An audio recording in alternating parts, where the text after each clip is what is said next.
Evet arkadaşlar, bugünkü arızamız NC750 göstergemiz. Şekil tuşu yok, hiç açılmıyormuş. Ve inceleyeceğiz şimdi. Buraları incelediğimiz zaman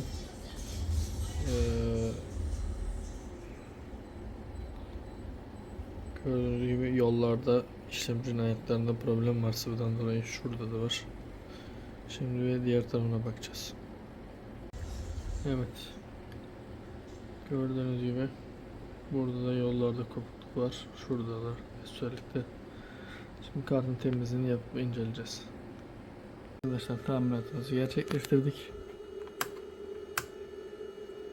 Gayet güzel bir şekilde, herhangi bir sorun yok. Müşterimize hayırlı olsun.